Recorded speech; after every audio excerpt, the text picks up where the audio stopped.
If Gantt charts have ever made you feel confused or overwhelmed, you're in the right place. In the next few minutes, I'll break down exactly how to use Gantt charts in a way that's simple, visual, and actually useful, even if you've never touched one before. And stick with me, because I've tested the most popular Gantt chart tools out there, and I'll show you the one I recommend most, plus a free trial just for viewers of my channel in the description below. Here's what most people get wrong about Gantt charts. They overcomplicate it. But at its core, a Gantt chart is just a timeline view of your project.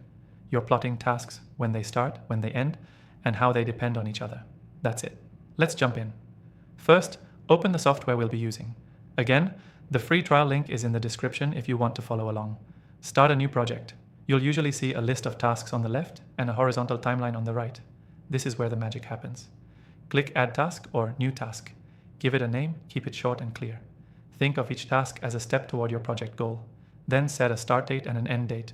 The moment you do that, you'll see a colored bar appear across the timeline. That bar is your Gantt chart. Now repeat that process for the rest of your tasks. Add everything that needs to be done: planning, development, review, delivery, whatever makes sense for your project. Here's where Gantt charts get powerful. Drag the edges of the bars to adjust timing. If one task can't start until another finishes, click and drag to connect them with a dependency line. That shows the software and your team that task B starts after task A ends. Want to keep it clean? Group related tasks together into phases or milestones. Most tools let you collapse and expand these groups, which is great for keeping your chart readable. Need to shift your entire timeline? Most Gantt chart tools let you drag and reschedule everything in seconds.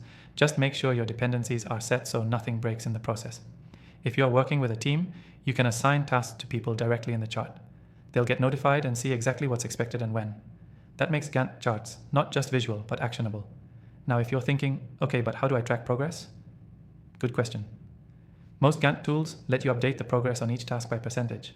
Some even show a shaded progress bar within each task so you can see what's done and what's left at a glance. Before we wrap up, here's your key takeaway. A Gantt chart is just a visual way to organize your project timeline.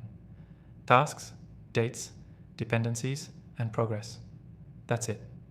If you understand those 4 things, you'll never feel confused using Gantt charts again. Quick recap. Create tasks and set start and end dates. Use the timeline to visualize your project. Add dependencies to keep things in order. Group tasks for better structure. Assign owners and update progress as you go. And don't forget, if you want to start using Gantt charts right now, there's an exclusive free trial link in the description below, only for Dan Thorne channel viewers. I picked this software because it's easy, fast, and actually enjoyable to use. Try it out and make your next project smoother from day one. Thanks for watching, and I'll catch you in the next one.